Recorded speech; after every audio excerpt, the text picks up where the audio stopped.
Welcome, ladies and gentlemen, to an AAO Daily Developer Interview. Today we have a very, very special Steam voice chat with Dave, who goes by the nickname of Dev Caterpillar.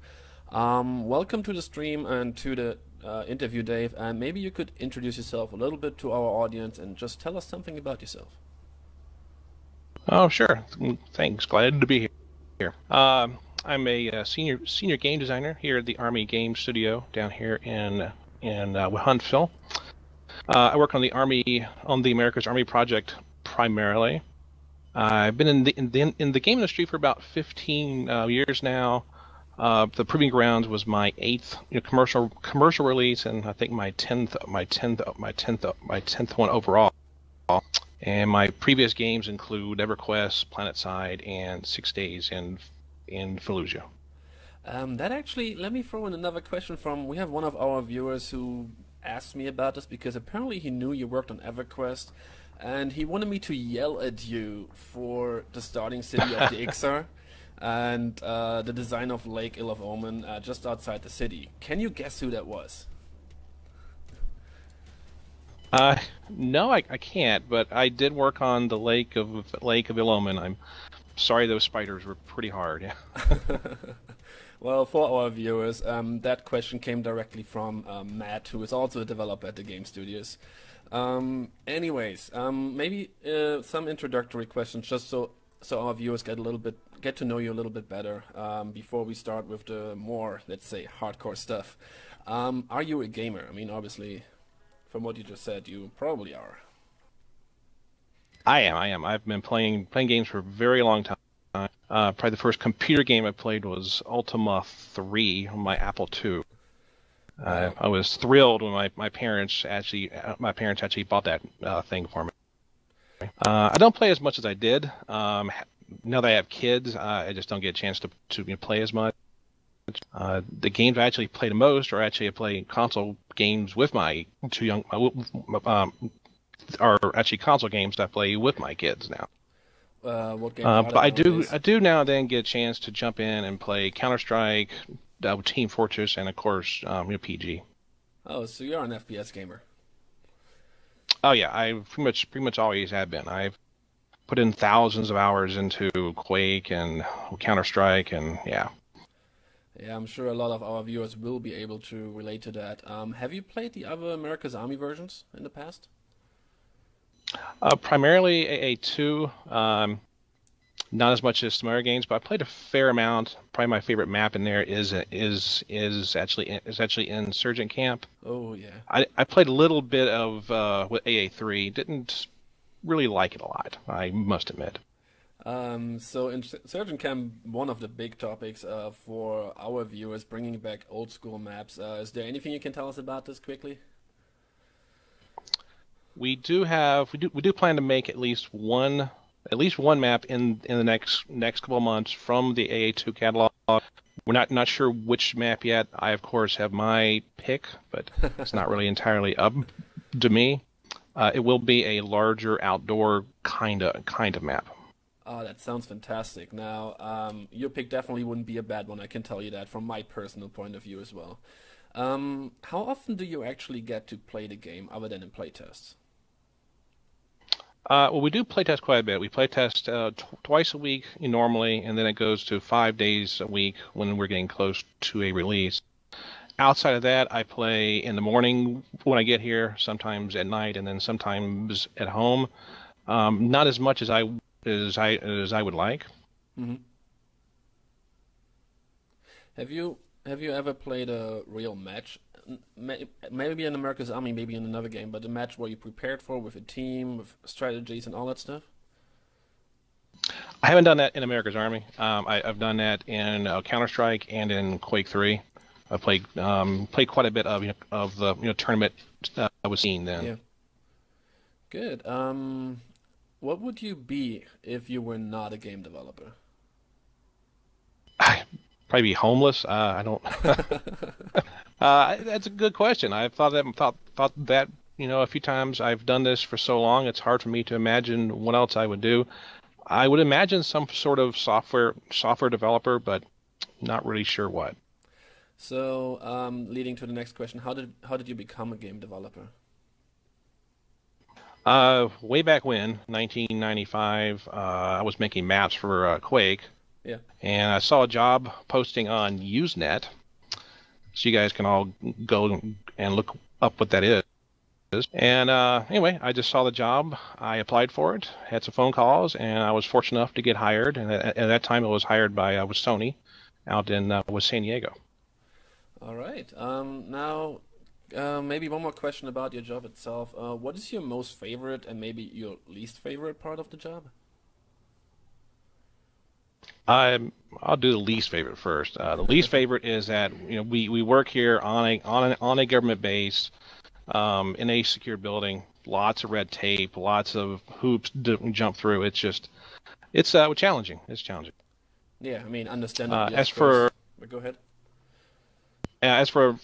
my the favorite part of the job is I get to be creative, and each day is pretty different than the next day. It is always a new set of challenges.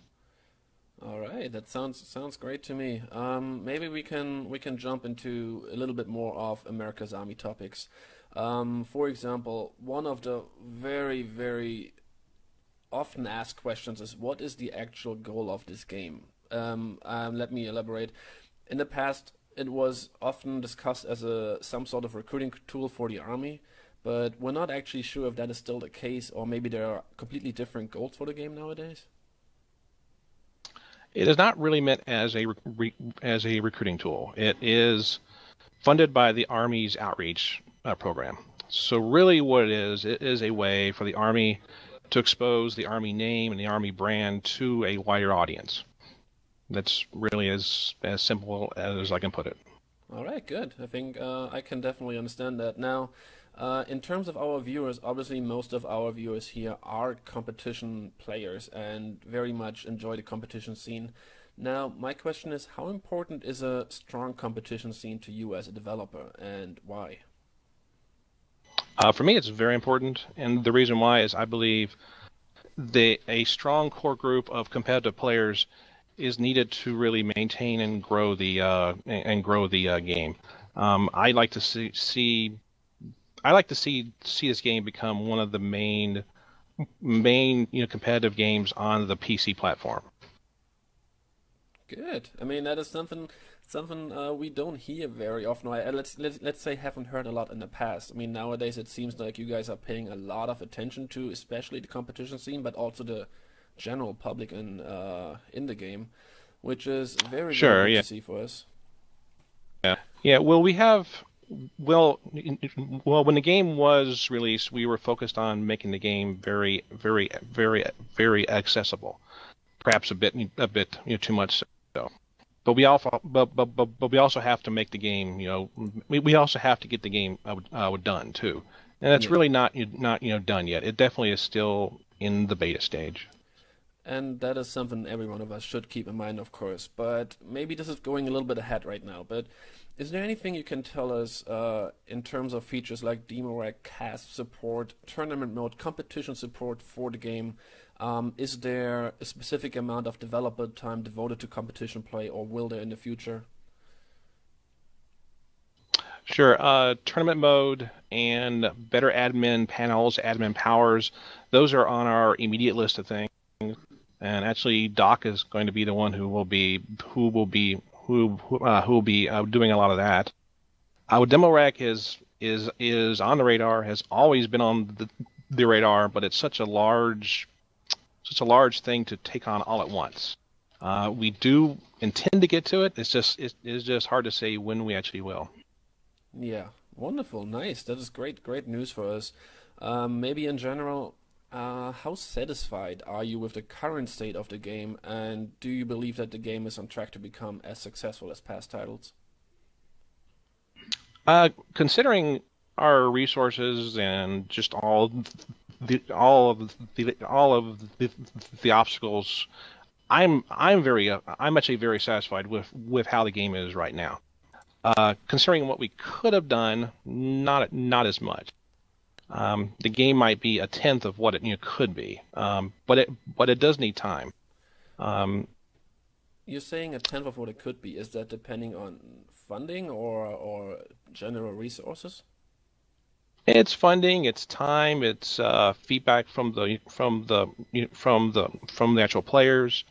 So you have to remember that the previous game, AA2, was very good. It was a very good game. It was a very smart game. It was a very well developed game, but also took years to reach its peak. Yes. It's going to take us years to reach our peak too. Yeah, I understand that. And from a personal note for our viewers, I would like to keep that in mind for our viewers who are listening right now that it is very early in the beta right now, and there is a lot of things that have to be done before we can get to basically deafening the game in terms of more features and more stuff added to it. So of course, AA2 had a lot of stuff that we would like to see here, but it is not just going to happen right away. And I think that's the point we're trying to bring across as well. Now, a question though. This game is in the beta stage right now. And some of our viewers have mentioned that it doesn't really feel like a beta. And the reason is that usually games who are in beta, A, are not as well developed as the current game, of course, but B, usually games in the beta are almost updated daily with like tiny fixes, hot fixes coming out, maybe not every day, but every few days. And it seems like that America's Army Proving Grounds is using a different approach and almost behaves like a complete game with long periods of time before updates come along. And maybe you can give us a little bit of insight as to why we do not see small patches, but rather the big ones. Sure. That's a very fair point, and has come up over and over again. Mainly it's because we're dealing with a limitation of the Unreal Engine, that to do these sort of updates that we need to do, it requires just a full download. So even like a small fix would require a 2 gig download. Now we could do this, but we just feel this is a lot to ask for our players, and especially for the server folks. So that being said, we made the call to bundle our changes into larger releases. So with all that being said, we do want to do more common, not more common, we want to do more often releases. Not every day, not every week, but maybe every 2 weeks. Yeah. Yeah, that obviously is a large issue if you always have to download the entire game, and that would make sense not to have to do it every day before I want to play. Um, Yeah, we are trying to look into a patch system, but I can't say when that will be ready. yeah, of course. All right. Next set of questions. There's a couple of questions we have gotten from our viewers that have submitted them to us. I'm not sure how much you'll be able to tell us about it, but I'm just gonna almost rattle them off and see what you have to say for each one. One of them is basically one question in 3 parts. It aims at the current setup of the game and how to add more depth to the game.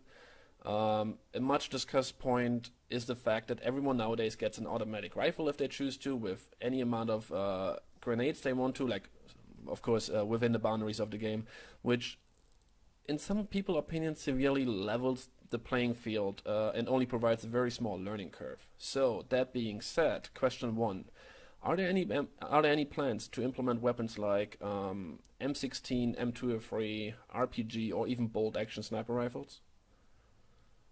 There are plans to implement several of those, not the M16, and the reason why is because the Army doesn't actually use those. If we do put in new weapons, which we will, they will be weapons that the Army uses today or will be using in the near future.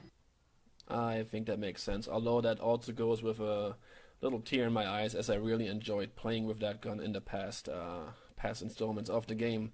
I have a question, Now I number will two. say, Oh, go ahead. just will say, now we won't bring back the M16, but we will at some point be putting a three round burst on the M4. Oh, that's interesting. That is definitely news for our viewers and very much appreciated. Um, Question number two: will you implement and that's going back to one of the AA2 features from the past, fire teams like they were in AA2, where each player slot had a weapon and a specific grenade loadout assigned to it, rather than having it to be a free-for-all like it's currently the case. The short answer is yes. The long answer is not right away. We actually had planned to do this for the entire time. It just got to a point where this is just one of the items that we had to cut. We just didn't have time to do it yet. So yes, it will happen at one time or another. I can't say when, but I don't think it'll be too long. That sounds awesome to me. Obviously, I'm not gonna ask you for any specific ETA because the answer will always be when the army says it's done and when it's done. But that is great news for me. I'm very happy to hear that. Will that also include something like bringing back the medic class? The plan has always been to have some sort of medic class. The exact implementation is still yet to be determined. Okay, sounds good to me. Now, let's turn your attention a little bit to other aspects of the game. There's one big thing coming out, the map editor, and a lot of questions have come up from our viewers about that. For example, will user-created maps have the same status as army-created maps? Well, yes and no. Server admins will be free to use whatever maps they wish, and players can get the maps off of the Steam Workshop. I'm sure we'll see a number of really good maps made. I'm sure at some point there will be a process to include the maps in the official servers. I can't really say when that will or what that new process will be, but there will be a process to get the community-made maps up onto the official servers. That sounds fantastic. Now, does that mean you're gonna still continue developing new maps on your own, or is it all gonna be community-based from then on? Oh no, we are going to keep making maps, and as a matter of fact, we're going to try to increase the pace at which we make new maps. Oh, that sounds fantastic. That would have been one of my questions as well. And the last questions I had about this was also already answered by you earlier. You will also work on bigger outdoor maps like famous river basin or mountain pass in the past? Yeah, we will definitely do that. So we'll definitely do something like river basin. Maybe something like Insurgent Camp. So we'll see. Yeah. I can't wait for that to happen. I wish I could just turn the time forward and go into the game maybe a year from now or something. Anyways, that about the map editor. Another question that happens a lot and is very, very important to the competition scene here is the sound quality or lack of. It seems like, and that is my personal opinion, I could be very, very wrong with this, it seems like the sound in AA2 was infinitely better than in AAPG. Not only could I hear further, but I could also make out direction of sound much easier above, below, and as well as the quality seemed better to me in the past. The question now is, how happy are you with the sound in game, and where do you see it going in the future? Well, you asked me if I'm happy with the sound. I'm happy with the sound quality, the individual clips made. I'm not happy with the limitations of the software. The software that we use is the default sound system of the engine, which we thought would get the job done, but as we found, as we pushed it more and more and more, it is just not up to the task. Because of that, we've been looking to pick up one of the major game development sound packages, and actually just the other day, it looks like that's going to happen. So hopefully we'll be able to transition over, and you'll get better sound. Can't say exactly when, but hopefully that will happen soon. Well, that's it's already very, very helpful to hear that you guys, obviously you're aware of it, that you are even working on it and finding other sound packages and trying to fix that. Again, very good news for the community, and I hope this will work out great, and we will get to a level where we have been at in the past. Now, yeah, I know sound hasn't been that good. I'm sorry. We are really trying to make that better. Well, thank you very much for that. Now, another topic, and that's again one of the user all-time topics really since we started America's Army Proving Grounds is doors. Several of our users are missing the ability to play with doors on several maps, to being able to crack a door open just so you can barely look through it, or close a door when an opponent tries to throw a grenade through it. Will this be possible again? Doors. The thing about doors is when we do doors is we want to do doors right. For soldiers, when they go through doors, sometimes they'll just open the doors, but sometimes they'll kick a door down. Sometimes they'll use a shotgun to go through a door. So we want doors to be done well and done good. That being said, that's going to take some time. Okay. Another so question. I don't have any timetable there for you. No. No, that's okay. I'm just wanted to know whether you guys are happy with no doors at all, or whether you really would like to get them implemented. Now, it kind of goes back and forth. Some of us are, and we should go ahead and put in doors, even though they're not the doors that we really want to do, and some of us want to hold off until we can do doors right. So I guess I guess we will see. Yep, we'll just wait and see. Another question. America's Army Proving Grounds already says a lot. One of the aspects in the past, and this is going to take a little bit of explaining, one of the aspects that made America's Army so unique in the past was that you always played for an army squad, no matter which side you joined, and the opposing team always looked like the bad guys. That included voice calls and guns and uniforms and everything. Now, a lot of users miss that feeling that you get from these kind of missions, and right now, Proving Grounds feels, like the name says, more like a training camp, which is unfortunately less exciting, of course, than a real-life mission. Now, how do you feel about this in general, and can you give us any information whether it's planned to implement this again in the future? We went with a training motif for a number of reasons. But in the future, starting with the RFI2 maps, we are not going to be doing any more training type environments. So you will never again see a map done in the style of Downtown or Three Kings. Instead, the future maps and missions, we're going to try to make them properly themed to match the settings. So for example, instead of a flag, you may have to grab a piece of intel, and then instead of taking that flag to get another flag, maybe you take it to like a waiting helicopter, or something else. And will that mean that we will also face opposing forces in terms of different kind of uniforms they have, or will it still be basically two America's Army teams? Are you talking about will one side play Americans and the other side will play the air side? No, I am talking about like it was in America's Army 2. When you join a side, your teammates look like America's Army soldiers, whereas the opposing team looks like, let's say, OPFOR.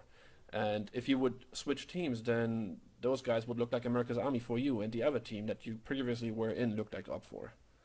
That was very unique to America's Army. I hadn't seen it in any other game, and for me personally, it added a lot to the game. Well, yeah. Well, for us, we're following that model with the exception of the guns. So perhaps I'm misunderstanding. Oh, well, maybe I'm misunderstanding then. When I'm playing right now, for me, both teams look like some sort of America's Army squad, and not like, I don't know, like with a turban or something, like with different clothing. Oh, I see what you're saying. Well, the idea is that both sides are a modern military. So yeah, so the guys that you're fighting against, they're not American soldiers, they're civilian soldiers, but they are a modern military force. All right. Well, thank you very much for clarifying this. One more of the user questions before we're slowly coming to an end here is the arcade feeling of the game right now. Not exactly sure. Like, there's a lot of reasons, of course, for that, but one of them is the current enemy spotted feature. It is where was I? In-world reports. I'm personally having a little bit of an issue with in-world reports. It looks not real. I mean, it's a computer game, but in the past, at least, we had mini maps where I would, in the game, aim at any surface anywhere on the map and press my report button, and that would just light up on the mini-map for my teammates to see. Is there any way, let's say it this way, how happy are you with the current enemy spotted feature? Looking back, well, it's not really doing what we had intended. The goal of the system, the goals of the system, was to provide immediate feedback to work. And when I say to work, so that like if I see a guy and I hit the spot button and I'm looking at him, well, then he gets spotted.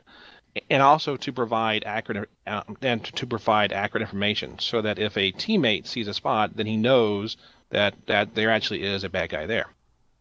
Now this all kind of sounds good, but when we put it into practice, well, didn't really work out. In the actual game, players now seem to use the system to ask the UI where are the bad guys, exactly, as opposed to using the arrow way. And the spots, they're not seen as look over here icons. They're more like shoot here icons. So no, it's not working like we had intended. It's not. It's not. Yeah, it's just not working like we wanted. So we are going to make changes. Those changes are plans. They won't be in the next update, but should be in the next big one following that. Are there any plans already made where you can tell us how you're going to change it, or is that too much information right now? They're not set in stone yet. They need to be evaluated more. So I really can't talk about that yet. Okay, maybe about this though. Do you guys plan on implementing a map where, say, I press a button and then 90% of my screen is the whole map from a bird's eye view, and I can see where my teammates are? Yeah, we have a big map planned. It is hard to say when it actually will be done.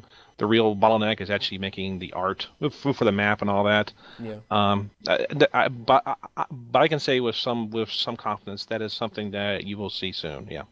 That sounds awesome, especially for me personally, because casting matches, that will also be a huge deal for me, to be able to look at both teams where they go and catch more of the action.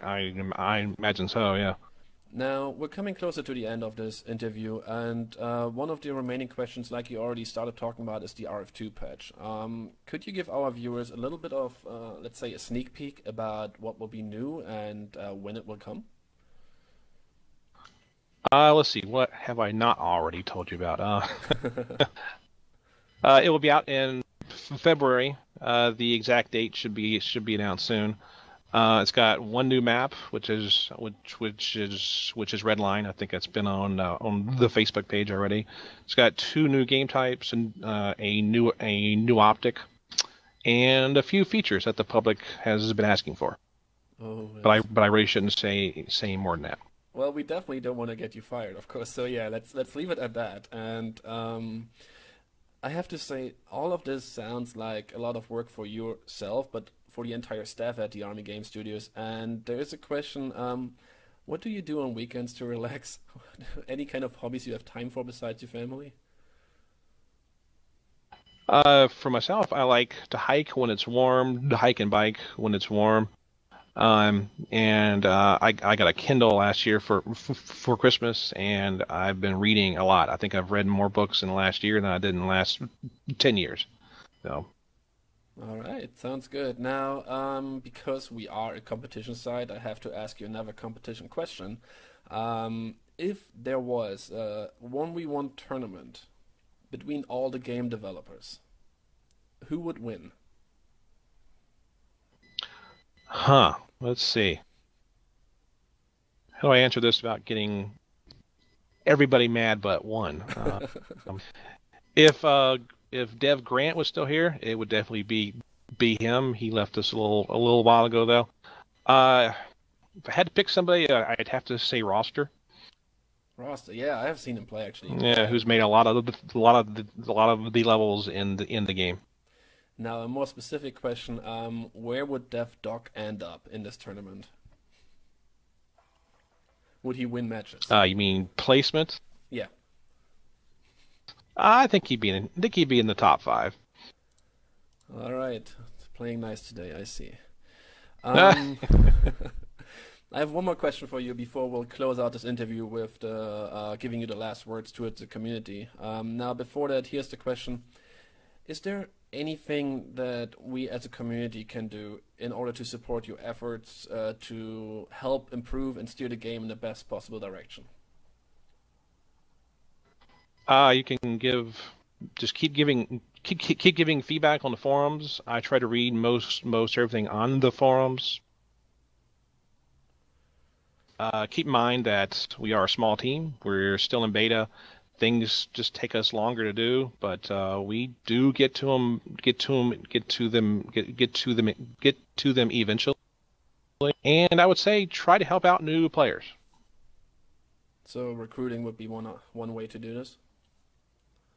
Getting the word out, trying to just telling people, hey, have you tried this game? It's 100% free. It's got a great new community. Why don't you try it? Yeah, I think that would be a big help.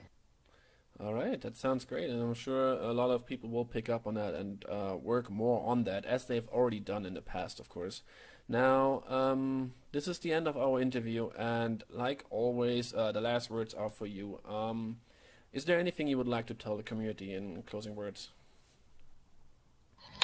Yeah, I would like to say I think it's a great community. I've enjoyed talking with the ones I've had. I've enjoyed playing against the ones I've had. I'd say try to keep it constructive. You keep in mind that we do the best we can. We can't do every idea. But at the end of the day, we're just trying to make a good game. All right. Well, thank you very much for this interview. I'm sure our viewers will appreciate it. And yeah, we'll talk to you soon, I would say. All right, great. Thanks. Have a good day. Thank you too. All right, guys. That was the interview with Dave Caterpillar. We will upload this to the AAO Daily website as well, in case you haven't been on during the live cast. And feel free to give us feedback. Feel free to talk about everything. And I'll see you back in the matches.